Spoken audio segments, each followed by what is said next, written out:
always a swoon-worthy Sunday. On 702's Jazz and Beyond with Nothemba Madumo. And you on 702.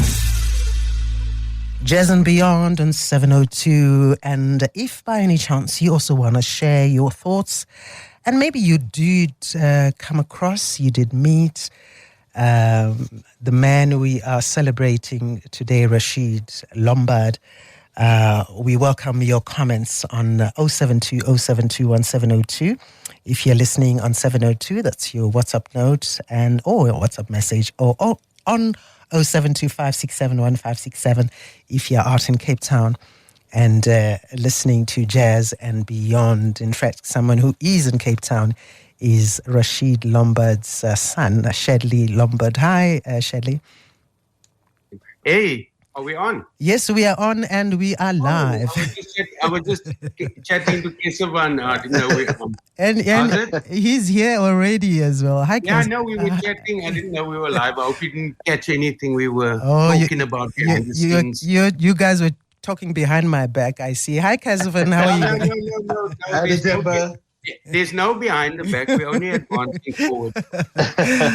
I'm so glad we are able to smile, because I know how we all just sad and hurt, and our hearts are bleeding for the loss of this incredible man who just passed away at the age of 74. And for me, he was my go-to guy. If I wanted to know anything about anybody or somebody's number about jazz, Rashid was my man. And some advice on how to approach a certain, jazz topic, he was my guy. Not mentioning, of course, the so many events that I attended with him. And I know me and him used to love the jazz festivals. Our favorite part was also always the jam sessions at the end. Right. No, 100% agreed. Absolutely. But Shadley, I know for you, it's still raw. It's still, so painful, and, even after a few days that he's already been laid to rest, what are your thoughts right now as you remember him? Because I'm sure they fluctuate from sadness to just some beautiful memories, smiles sometimes, For me and for the family, I think, mourning is mourning, but Rashid was never one for mourning. We're celebrating his legacy. And I just want to start off by saying that what people don't know, Rashid was very fond of his grandchildren. Yeah. And I just want to start off, because they will listen to this in the future. I just want to say that Oliver and his mother, Robin Correa in Durban, they were missed. That's his grandchild. And Stella, Amir, and the mother Margarita in Sicily, they were missed. So shout out to them. And shout out to everybody that supported us. Shout out to the nation of South Africa. All the support. I mean, really, I don't know. I'm going to spend probably 3 days replying to everybody's message. Shout out to the President of South Africa. Shout out to the Minister of Sport. We will move forward together in the name of Rashid Lombard. Yeah. So we are basically celebrating. We're celebrating. Definitely. We're celebrating his legacy, because that's what he would have wanted. Yeah. And I mean, him and your sister Yana were very, very close. And I'm sure she is Steve, as Atia calls him. Oh man, I'm just my heart is just pains for you guys. And obviously you've received, so many messages from around the world. What I mean, and people are sharing, memories of him with, with the family. And for you, what was, what are the highlights of your time with your dad? I think probably for me, with his passing, is you see the impact that he has had on everybody. And that's why mourning, there's actually no time for mourning, because he's left a legacy. We know what we have to do moving forward. And there's like almost no time to mourn, because, the show must go on. So kind of like a different approach. I understand there's a loss for a lot of people because he inspired, he touched a lot of people. But in reality is that we can mourn, but we have to carry on. We have to move forward. We have to preserve the legacy and the idea. And, like a lot of people don't understand like what happened in the house. Like Rashid, we lived through apartheid. We defeated apartheid. But Rashid was one for reconciliation because he told us, we forgave our oppressors. We should be able to forgive ourselves. And as somebody that witnessed Rashid's life, like the good times and the bad times, people that celebrated us, people that backstabbed us, he never allowed slander of anybody in our house. Whether it be comrades that moved on and sold out or people that were against us, he never allowed a bad word about anybody in this house. He always taught us forgiveness and reconciliation, which I think is what our nation is built on, inspired by Madiba and all leadership. Wow. And I think that's a beautiful legacy to leave behind, especially for you kids who are going to take, his legacy forward. Those are just absolutely important life lessons. And for you... Sorry, I just want to say it's not just for the kids, Kesivan, it's like for all the soldiers in the new war, well, not war, but the struggle moving forward, because the struggle's not over. We have a lot to still deal with. But there's one of the soldiers sitting over there, a leader of the silent revolution. And I was just saying to him now, the revolution is no longer going to be silent. And it is a war, Shadley. Don't worry. It is still it is a war, but it's a war for good. You know what I mean? Because reconciliation and forgiveness is very, very important moving forward. True. So, Kesivan, for you, when did you meet Rashid, and how did that meeting come about? And because you say in fact, maybe let's start with, because when you and I were talking early in the week, we were sharing some moments of special moments that we had with Rashid. And I don't know if you're happy to talk about it. And you were telling me about what Yana told you he was doing when he passed on. Oh, wow. Okay. There's a lot there. I think what I want to say is, firstly, shout out to Yana. Of course, she's the patriarch in the family. I consider Shadley and Yana my brothers and sisters for many years. In fact, Rashid introduced me to them. Oh my goodness! I was friends with Rashid before them, And I just want to interrupt quickly. Rashid said to me, Kesivan as the Nunga. Yeah, the Nunga. and that's Rashid's special word for your inner strength, your inner power. Oh. And so. And we're going to bring out the Nunga soon, don't worry. So basically, just back to Yana, I also wanted to remember to mention Leah and Aiden as well for the other grandkids there too. Yes. But Yana and I obviously were in communication when Rashid was sent to hospital. And I said, I need to send him a message. So I sent him this message as well as some tracks that I played on my Baxter concert, which I dedicated to him. Yes, you did. And then and then I sent the ballad, and I sent this a message to say, "Yo, Rashid, we're still here, whatever." And apparently he smiled and then passed away, and that completely it hit me quite hard because he was a mentor to me. Like you said, when did we meet? I'll tell you, it was in 1997. At the Mannenberg's jazz club, which he ran. And so I was a student of Kevin Gibson, and Kevin introduced me to Rashid. He said, "Yo, this is my favorite student. You must check this guy out."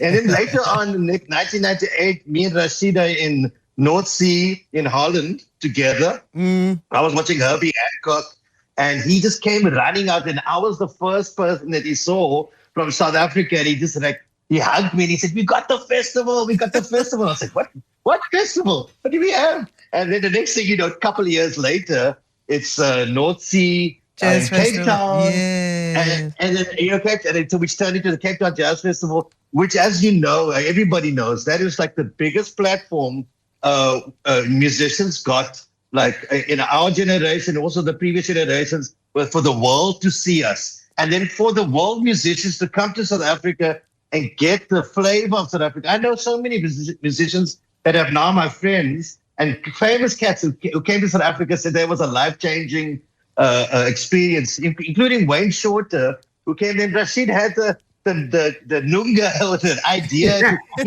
He even sent Wayne Shorter to the safari. And Wayne told me that was the best experience of his life. Oh, I mean, man. So Rashid, what he would do, he would always, include musicians in everything. Make sure there's a family. Like when back in those days when the festival was run, I always felt it was run by a family.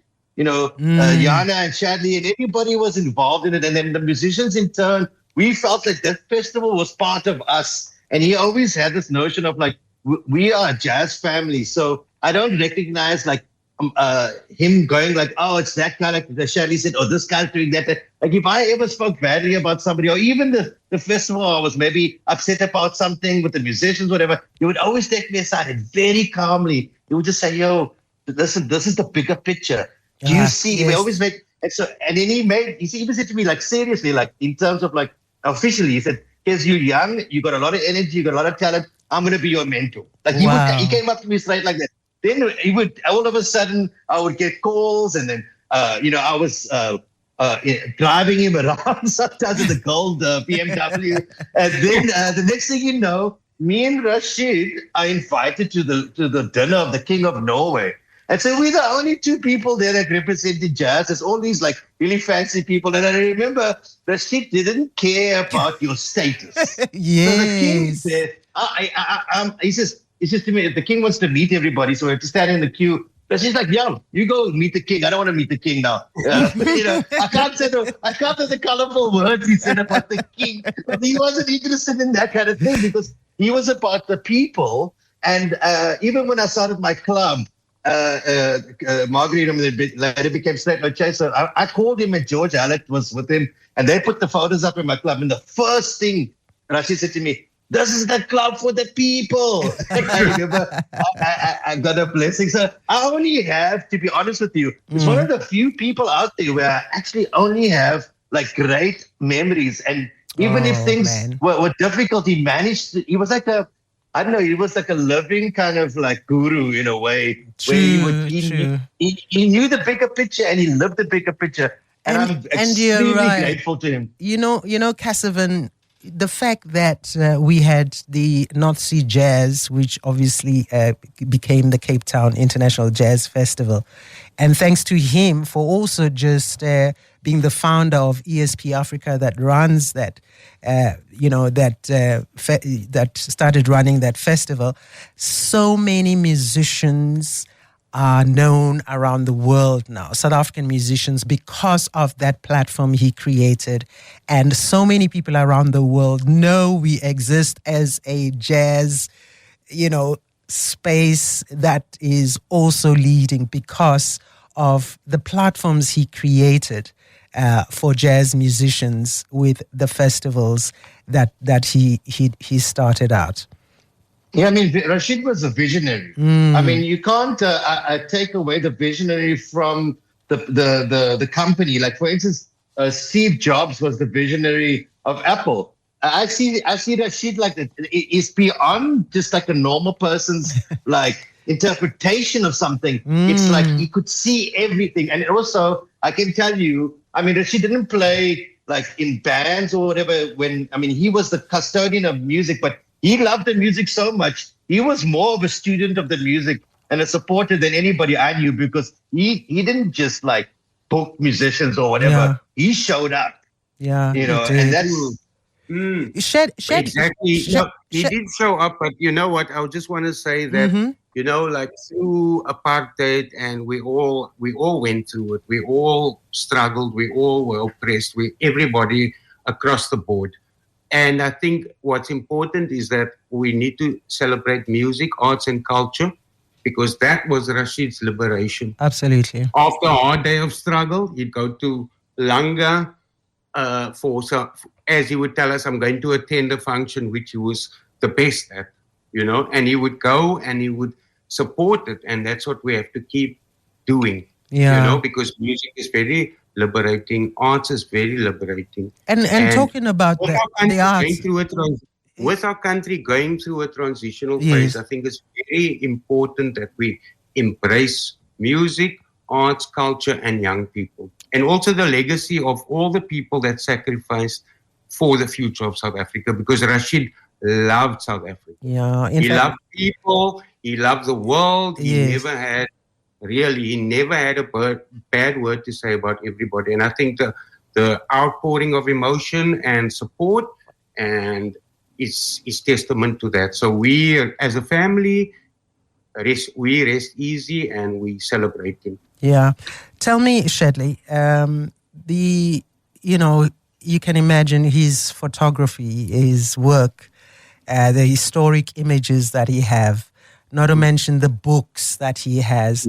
I don't even want to ask about his record collection, for that matter. Well, you can see some of the CDs here behind, just some of them.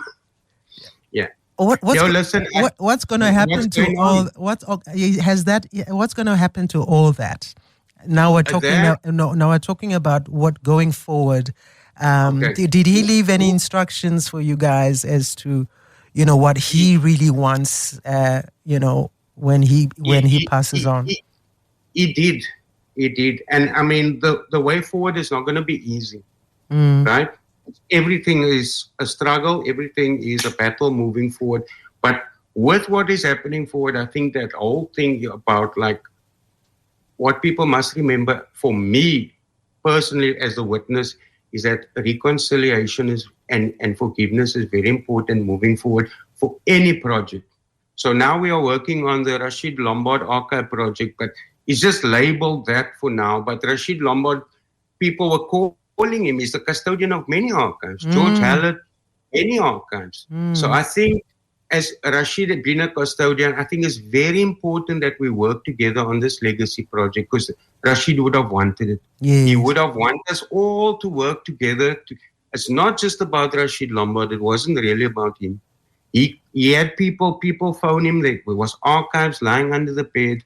What are we going to do with this? So I think with his name, we just need to get together and move it all forward together, because really it wasn't really about him. He really promoted other people. Yeah. And we're looking forward to working together with everybody on this project moving forward. I think that is the most important thing. Yeah. And we would and with the help of Department of Arts, Sports and Culture, which Rashid always supported because they supported him.